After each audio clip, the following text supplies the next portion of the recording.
Good morning, student. My name is Kavita Chaudhary from Sunita Global School. I will teach you Hindi in class 12. तो बच्चों, पिछली class में हमने आपकी हिंदी की पाठ्य पुस्तक से वर्णमाला पढ़ी थी, जिसमें हमने पहले तो स्वर पढ़ा था, स्वरों को पढ़ा था। जो स्वर होते हैं वो 13 होते हैं। उसके बाद हमने व्यंजन पढ़े थे। व्यंजन हमने पढ़े थे क से श तक। तो आज की क्लास में मैं आपको जो है फिर से व्यंजन को दोहराऊंगी और हमें अपनी हिंदी की कॉपी में किस तरह से व्यंजनों को करना है, यानी अपना काम किस तरह से करना है, मैं आपको वो भी बताऊंगी। तो सबसे पहले हम व्यंजनों को फिर से दोहराएंगे। क से कमल, ख से खरगोश, घ से घमला, घ से घड़ी, ग से गमला और घ से घड़ी। फिर ड खाली, च से चम्मच, छ से छतरी, ज से जग, झ से झरना, य खाली। उसके बाद है ट से टमाटर, ठ से ठठेरा, ड से डलिया, ढ से ढक्कन, ण खाली। उसके बाद स से सड़क, ब से बढ़ई। फिर अगला है त से तरबूज, थ से थर्मस, द से दरवाजा, ध से धनुष, न से नल, प से पतंग, फ से फल, ब से बस, भ से भवन, म से मछली। फिर अगला है य से यज्ञ, र से रथ, ल से लट्टू, व से वक। फिर अगला श से शलजम, श से षटकोण, स से सलाद, ह से हल।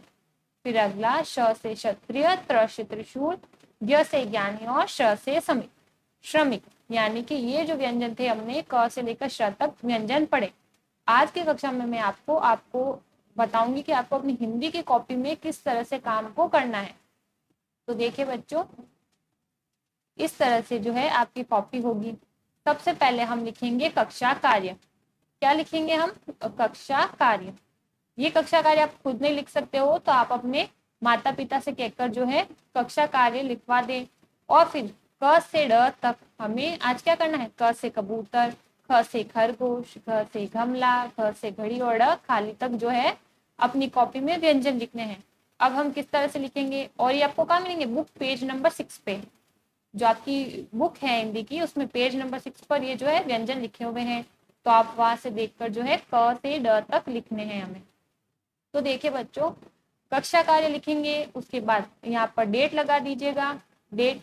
फिर क से ड तक, कहाँ तक? सिर्फ 5 ही व्यंजन आज हमें करने हैं। फिर हम लिखेंगे क, ख, ग, यानी ग से गमला, फिर घ से घड़ी और ड खाली। अब इन्हें हम कॉपी में किस तरह से काम करेंगे? तो देखिए बच्चों, हम लिखेंगे सबसे पहले क से कबूतर। डॉट आपको करने, लिखने से पहले यहाँ पर आपके माता पिता को कह दीजिएगा कि आप वो यहाँ पर आपको डॉट करके दे दे, ताकि यहीं से आप जो है शब्दों को लिख सके और आप एक पंक्ति में शब्दों को लिखें। तो देखिए बच्चों, क से कबूतर, क से कबूतर। फिर ख से खरगोश,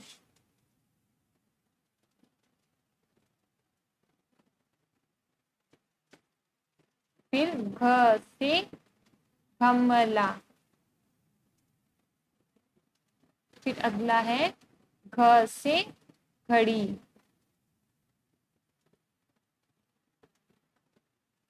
और अगला है ड से ड खाली। तो सबसे पहले क, ख, ग, घ, ड़ लिखेंगे, उसके नीचे आपको फिर से लिखना है। फिर लिखेंगे वापस से क से कबूतर। तो इस तरह से आपको जो है अपनी हिंदी की कॉपी में कार्य करना है। 2 लाइन में आपको लिखकर दिखा देती हूँ कि आप किस तरह से शब्दों को बनाएंगे। क, ख, फिर इस वाली लाइन से जो है शुरू करके घ को यहाँ तक खत्म करेंगे। फिर सीधी लाइन, फिर स्लिपिंग लाइन पर हम लाइन खींच देंगे। फिर घ से घड़ी किस तरह से बनाएंगे? घ से घड़ी,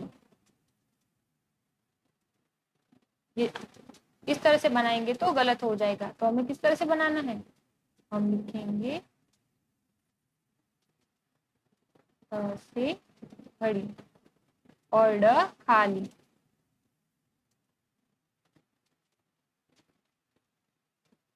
तो आप समझ गए बच्चों कि हमें अपनी हिंदी की कॉपी में जो है किस तरह से कार्य करना है। आज की क्लास में सिर्फ हमें क से लेकर ड तक ही व्यंजनों को लिखना है। सबसे पहले कक्षा कार्य लिखेंगे, फिर क से ड तक, और ये जो है क से ड तक ही हमने लिखी है व्यंजनों को। हमने क्या क्या व्यंजनों को क से ड तक ही लिखा है, इसलिए हमने यहाँ हेडिंग लगा दी है, शीर्षक लिखा है क से ड तक। फिर क, ख, ग, घ और ड़ लिखा। फिर हमें क्या करना है, क लिखना है, जहाँ से बिंदु शुरू हो रहा है वहां से क को लिखना शुरू करना है। और ये बात ध्यान रहे कि आपको एक पंक्ति में लिखना है, शब्दों को हमें जो है पंक्ति को टेढ़ा नहीं करना है, एक पंक्ति में यानी सीधी पंक्ति में लिखना है। जैसे क को मैंने किस तरह से सीधी पंक्ति में लिखा है, उसी तरह से आपको भी अच्छे से लिखना है। काम को भले ही आप धीरे से करिए पर अच्छे से करिए। तो उम्मीद करती हूँ आपको जो है क से ड तक जो काम मैंने बताया है, यानी व्यंजन हमें कैसे किस प्रकार से लिखने हैं, आपको समझ आ गया होगा। तो आज की क्लास में हम इतना ही करेंगे। अगली क्लास में हम च से लेकर जो व्यंजन शुरू होते हैं वो च से झ तक वो लिखना सीखेंगे। तो आज की क्लास में आपको सिर्फ क से ड तक ही लिखना है। तो आज की क्लास में इतना ही, अगली क्लास में मिलते हैं फिर से। तो तब तक के लिए घर पर रहिए, सुरक्षित रहिए, अच्छे से पढ़ते रहिए। धन्यवाद।